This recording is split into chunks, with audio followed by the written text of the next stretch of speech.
Bugün konumuz vicdan. Hani o içimizdeki pusula var ya, işte onu mercek altına alıyoruz. Hayatta her şeyin bir göstergesi var. Tansiyon, hava durumu. Peki ya iyilik ve kötülüğün? İşte o gösterge, vicdanın ta kendisi. Bizim doğuştan gelen ahlaki pusulamız.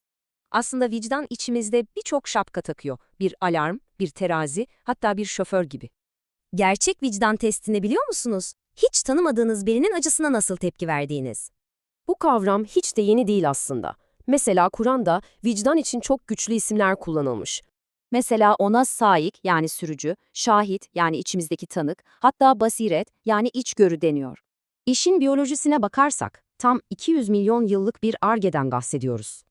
Beynimizdeki bu gelişim bizi sürüngenlerden ayıran o meşhur empati yeteneğinin de kaynağı.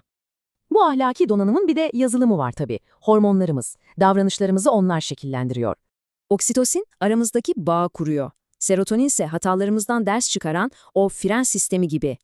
Peki din bu iç pusuladan yani vicdandan koptuğunda neye dönüşür? İşte o zaman işler tehlikeli bir hal alıyor. Buna vicdansız dindarlık diyoruz. Yani dogmaların merhametin önüne geçmesi hali. Hani bir kurabiyedeki yağı dert edip devasa bir adaletsizliği görmezden gelmek gibi bir şey bu.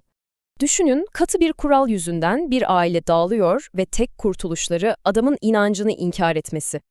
İşte size bozuk bir sistem. Küfür, kuralın kendisinden daha merhametli bir çözüm haline gelmiş. Unutmayın, vicdanınızı büyütmeyen bir din aslında onu yavaş yavaş öldürüyor demektir.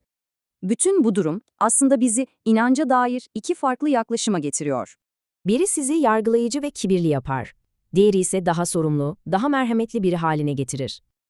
Yani inancın amacı başkalarını etiketlemek değil, tam tersi, kendi insanlığımızı ve sorumluluğumuzu arttırmak.